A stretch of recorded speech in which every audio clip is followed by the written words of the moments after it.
ถ้ามีแฟนใหม่ก็ค่อยรักกันนานๆอยู่คำเขาก็ค่อยรักกันสุขใจทำถูกแล้วที่ทิ้งฉันไว้ตรงนี้คนคนนี้คงมีแค่ใจ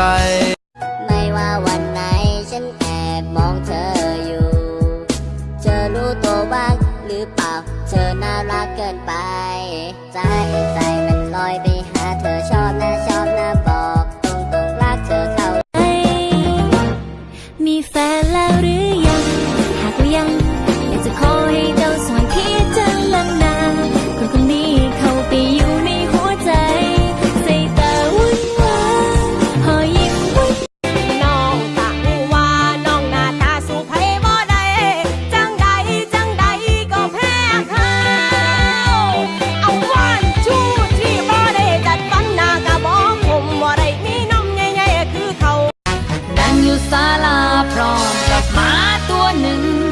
ทำซึ้งพร้อมกับดึงเบียร์ลงคอไผบ่หักกะสร้างแม่มันทอผู้ชายอะไรล้อหล่อชิดแดกชิดแอนอันนั้นตำแค่หรือเปล่าไม่ได้บายบ่แม่เอาโอ้โหทำแล้วเอเลยเฮ้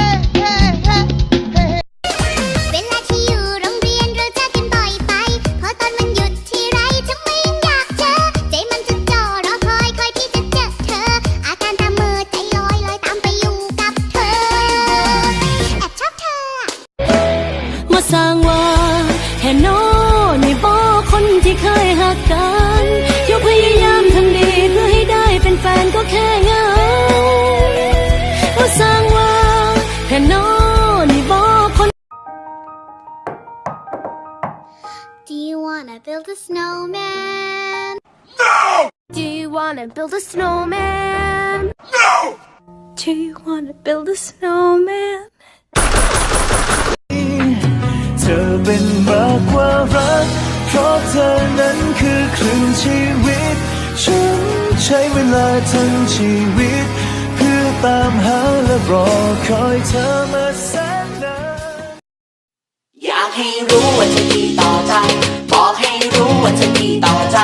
เธอน่ารักเกินไปดีต่อใจรู้บ้างไหม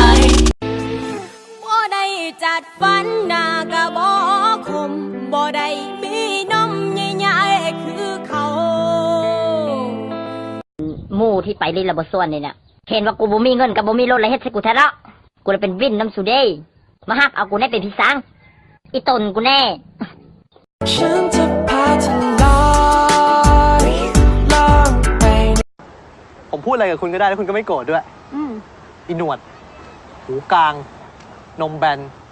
ตัวหนาขาสั้นตูดใหญ่ศอกดำเข่าด้านหน้าบานในกระลิงไม่โกรธสมองหมาบรรดาควายพ่อมึงขอถามคำเดียวเป็นอย่างก็ต้องหนาเหียน้องเป็นผู้บ่าวกูดีๆมันบ่ได้เด้ข้าจะเล่นโตจิกลิกจอกหลอกสันแบกเอาจากบาสบอแล้วก็ไอ้ประเภทที่ให้พวกกูเป็นได้แค่ที่ปรึกษาเนี่ยสิปรึกษาอย่างกระดอกกระเดียปรึกษาดูไรจนกูมักมึงจะดำก็ดำแต่ตัวไม่ใช่หัวใจรูปร่างหน้าตายังไงแต่ก็รักจริงถ้าได้ลงเอยกับใครก็จะไม่ทิ้งข้าเป็นลูกสาวคนเดียวของเรือนนี้แม่ข้าชื่อลีลาวดีส่วนข้า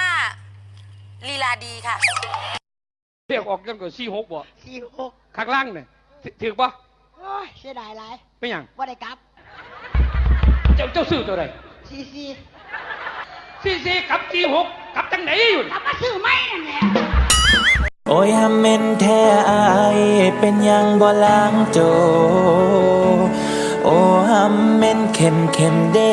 อายให้อายดมโด